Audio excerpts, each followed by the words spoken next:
17h, 19h, Supernova. Avec Lucille Lermite et des gens bien. Salut ma Fifi du calvaire. Bonjour Lucille, ça va ? Oui, ça va bien, et toi-même ?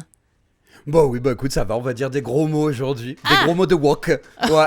Merde. Ah ouais, voilà, ça va pas plaire. Alors, donc c'est pour celles et ceux qui écoutent régulièrement cette chronique, ou qui s'intéressent tout simplement de près ou de loin aux questions de genre et de sexualité, il est important de savoir faire la distinction entre le sexe biologique et l'identité de genre. Ouais. Il existe des bites de femmes et des vulves de mecs, ça c'est acquis. Hein. Ouais. Maintenant, on va passer au deuxième dan de cet art martial qu'est la déconstruction. On va essayer de dissocier l'orientation sexuelle de l'orientation romantique dans un premier temps, mais ça on reviendra plus tard, ça c'est promis. Hein. Ok. Donc en fait, il y a l'orientation sexuelle qui s'inscrit comme étant une attirance sexuelle et ou une exaltation, on va dire, envers des individus du genre opposé ou du même genre, impliquant ou pas des relations intimes et affectives et sexuelles avec ces personnes. Ok. Tout va bien ? Ouais, Oui, jusqu'ici tout va bien. Ouais. Voilà, donc une personne, tout simplement une personne peut se définir comme étant hétérosexuelle, bisexuelle, homosexuelle, asexuelle, c'est-à-dire qu'elle n'a pas d'orientation sexuelle et romantique, ou encore pansexuelle. Ça, on reviendra dessus très bientôt, ça aussi c'est promis. Ok.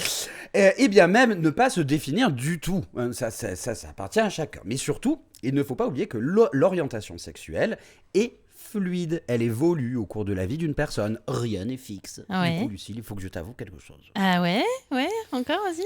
Quoi ? Écoute, Lucille, je suis hétérosexuel. Quoi ? T'as changé d'avis ? Non, je te rassure, je suis toujours ta folle de service. Ah. Non, mais bon, fallait bien la faire, cette petite blague, hein, ça me plaît. Hein, parce que de toute façon, les hétéros, ils sont partout, dans nos maisons, dans nos campagnes, ils sont sur les réseaux sociaux. Non, ça fait flipper, hein, l'hétérosexuel. Moi, je vais arrêter là.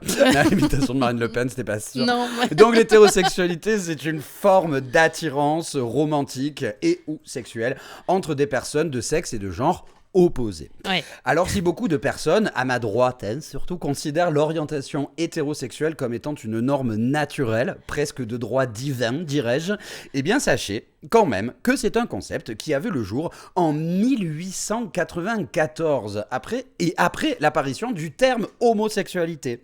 Également. Donc assimiler l'hétérosexualité comme étant la norme, comme étant un standard, définit de ce fait toutes les autres orientations sexuelles et romantiques comme étant au mieux alternatives et différentes, Ouais. au pire marginales et déviantes. Et donc la question des représentations, elle est super importante. Même si c'est touché des meilleures intentions, on considère souvent les personnes LGBT comme des minorités, comme un groupe social distinct, parce que différent dans l'expression de ses orientations sexuelles et romantiques.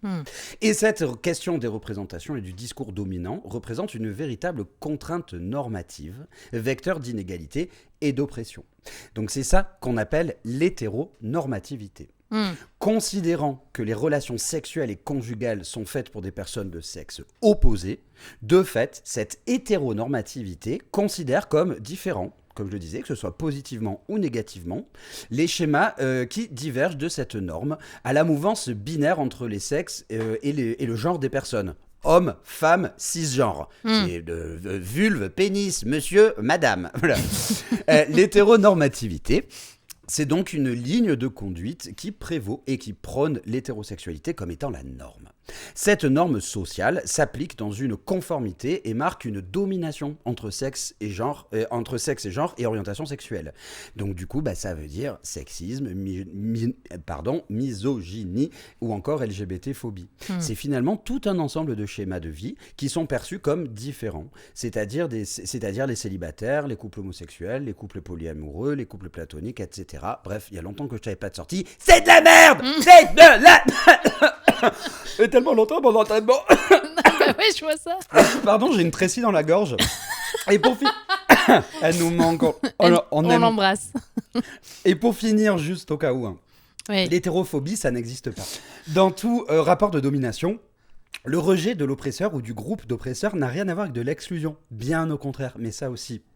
On reviendra plus en détail dessus dans une nouvelle définition. Oui, quand on aura repris tes esprits. Quand j'aurai et repris ta ma voix. respiration et ta voix. Merci Fifi du calvaire. Avec plaisir. L'hétéronormativité, ouais, ce mot qu'on a entendu moult fois et qu'on serait souvent incapable de définir finalement. Merci. Mais c'est pas un gros mot, hein. Et Non. c'est pas un gros mot, ça permet vraiment de comprendre comment fonctionne un petit peu notre société. Effectivement, merci de nous avoir expliqué tout ça, Fifi. Remets-toi, hein, remets-toi. Oui, je vais boire un petit peu un verre d'eau. Oui, voilà. À très très vite, à la semaine prochaine, mercredi À la 17h30. semaine prochaine, Gros salut bisous. Lucille. Des bisous, ciao.